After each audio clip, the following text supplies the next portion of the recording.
આપણે જો એરપોર્ટ ઉપર કંઈક ખાવું પીવું હોય તો 10 વાર વિચાર કરીએ છીએ, કારણ કે ત્યાં ભાવ 2 થી 3 ગણા વધારે હોય છે, રાઈટ? પણ હવે તમે 10 રૂપિયામાં ચા અને 20 રૂપિયામાં સમોસા એરપોર્ટ પર ખાઈ શકશો. Yes, I am not kidding. ગવર્મેન્ટનું આ નવું ઇનિશિયેટિવ શું છે એ જોઈ લઈએ આજના વિડીયોમાં વિથ મી હેલી.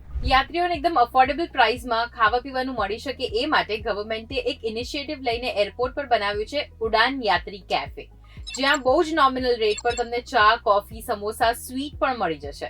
ઉડાન યાત્રી કેફે એક પાયલટ પ્રોજેક્ટ તરીકે કોલકાતાના એરપોર્ટ પર શરૂ કરાયો છે. એન્ડ ઇફ ધીસ ગોઝ વેલ તો જે પણ એરપોર્ટ ઓથોરિટી ઓફ ઇન્ડિયાની અંડર આવે છે બધા જ એરપોર્ટ્સ પર ઉડાન યાત્રી કેફે ખુલી જશે. યુઝ્યુઅલી એરપોર્ટ ઉપર 250 થી 300 રૂપિયાની કોફી મળતી હોય છે, right? Which is very very very expensive. હવે એની સામે આજે સરસ ઇનિશિયેટિવ લેવામાં આવ્યો છે બજેટ ફ્રેન્ડલી ઈટરીનો. એ તમને કેવો લાગ્યો? અને કોલકાતા પછી એવું કયું એરપોર્ટ છે જ્યાં સૌથી પહેલા આ ઉડાન યાત્રી કેફે ખુલવું જોઈએ? અમને કમેન્ટ્સમાં ચોક્કસથી કહેજો. અને આવા જ ઇન્ફોર્મેટિવ વિડીયોઝ માટે જોડાયેલા રહો ગુજરાત સમાચાર સાથે.